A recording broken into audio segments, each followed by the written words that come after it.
Hi everybody, this week's power reading is going to be based on our book that we're going to be looking at in English. So you won't have this book at home, but perhaps you could find the link on YouTube to read the story. However, the parts that you'll need to answer the questions are on the recording anyway of the lesson, so I'm sure you'll be fine without it. Let's have a look today. So power reading, we're going to look at Soup Potato. So that's our story in English and it's going to be our book in power reading as well. So we've got some words here and you might want to discuss them with your grown-up. What do these words mean? So I'll read them first. We've got distress, commit, summoned, folks, flannel, vanished into thin air, shrieked and strength. Can you have a think with your grown-up? What do these words mean?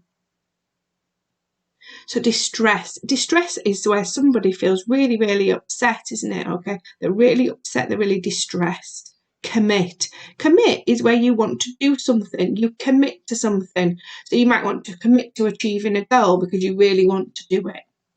Summoned. Summoned means where you've been told you must do it. You've been summoned to do something. So you must go and do it. Folks. Folks is another word for people. So you might say, come on, folks. Not something we probably use a lot, but you do see it in stories. So folks means people. Flannel. I'm sure you know what flannel means. Flannel is another word for a cloth, isn't it? Like what we wash ourselves with, maybe. So you might use a flannel to maybe wash your face or give yourselves a little wash. Vanished into thin air. What does that mean? It means like something's disappeared, hasn't it? It's vanished. It's gone. It's disappeared. Shrieked. That's where somebody says something, but they've shrieked. They've maybe said it in a really like loud and squeaky voice. And strength, again, and I'm sure you know what that means. It means where you've got really strong and you used all your strength to do it. So quite tricky words there today, but they're some of our words in our power reading book. So let's have a look first of all. So because some of you won't know the story and maybe you haven't had a chance to read it yet or look at it online, I've got the passage here anyway where you can find the answer. So that will be at the top and then the question will be next. So some vegetables are frozen for a very good reason. So what are vegetables? Are they fried, frozen, frosty or freezing? So find the answer here. What is it? They are frozen, aren't they? So some vegetables are frozen for a very good reason. Well done. Next one. See if you can read that yourself and then read the question and then work out the answer. Pause the video and have a go.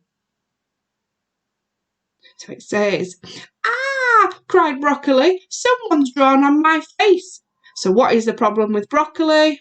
It is somebody had drawn on his face. He wasn't very happy, was he? He used his super speed. He used his super strength. He used a flannel and some soapy water. What word is the same as a cloth that you would wash your face or body with? So again, use the writing up here. What word is used the same as a cloth that you would wash your face or body with? It is flannel, isn't it? And there's flannel there in our text. Well done if you got that one right. We talked about that at the beginning, didn't we? As part of our vocabulary words. Next one then. That's enough, shouted Soup Potato. He leapt towards the pea, but the pea popped out of his hands and vanished into thin air.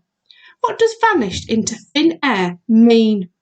We talked about this at the beginning, didn't we, in our vocabulary? It means where something's disappeared. Fantastic if you managed to get that one right. Okay, next one. Soup Potato set out on a super search. He crept through the cakes, checked the cheese and snuck up on the beans. What three things did he do on his super search? So I want you to find the answer in here. What three things did he do on his super search? It was he crept through the cakes, he checked the cheese, and the last one was he snuck up on the beans. Fantastic. So next one. Soup Potato had saved the day. Take him away, he said, and the pea was marched back to the freezer where he belonged. How had Soup Potato saved the day? See if you can find the answer in the text. Remember to pause the video if you need a little bit longer. How had Soup Potato saved the day? The pea was marched back to the freezer where he belonged, wasn't he? Well done. Okay, last one. This jelly tastes of pea, said Broccoli, and everyone laughed and cheered. So remember, folks, some vegetables are frozen for a very good reason. Check your freezer in case there is an escapee in your house. Why did the jelly taste of pea? Why did the jelly taste of pea? Have a little think. Why do you think the jelly tastes of pea? And this is a little bit of a tricky one because if you haven't seen the story, it might be tricky. But why do you think the jelly might have tasted pea?